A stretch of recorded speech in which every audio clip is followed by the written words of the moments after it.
So I'm going to ask you one last time.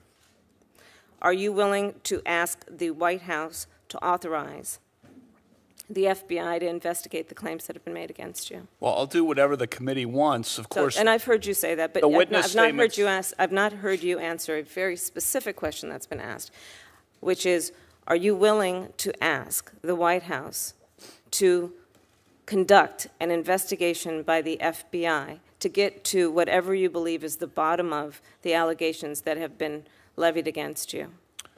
The FBI would gather witness statements. You have the witness statements.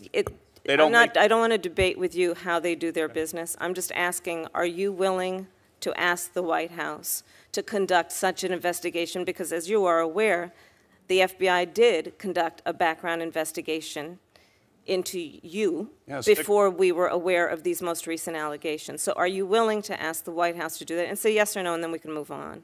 I've had 6 background investigations over 26 years. Sir, as it relates to the recent allegations, are you willing to have them do it?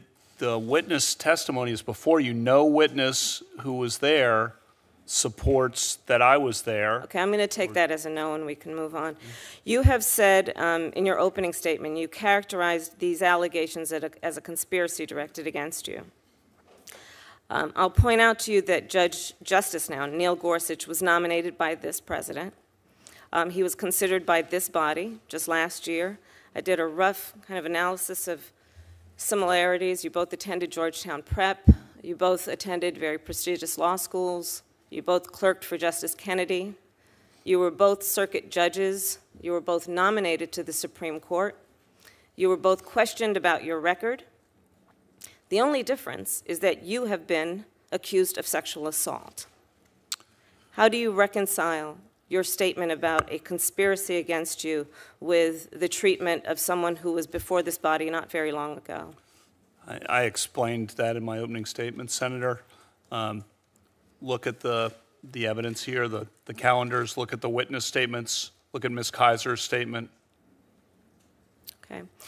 And then, do you agree that it is possible for men to both be friends with some women and treat other women badly? Of course, but the point I've been emphasizing, and that is if you go back to age 14 for me, you will find people, and not just people, lots of people who I've been friends with, some of whom are in this room today, starting at age 14, women, and who talked about my friendships with them through my whole life, and it's a consistent pattern all the way through. 65 women who knew me more than 35 years ago signed a letter to support me after the allegation was made because they know me. And they were with me, and we grew up together. We talked on the phone together, and we went to events together. That is who I am. What they've said, what the people who worked with me in the Bush White House, the women there. Look at what Sarah Day said in centralmaine.com. Look at what the law clerks. I have sent more women law clerks to the Supreme Court than any other federal judge in the country. I only have a few seconds left, and I'll just ask you a direct question. Did you watch Dr. Ford's testimony? I did not. I planned to. I planned to, but I did not. I was preparing mine.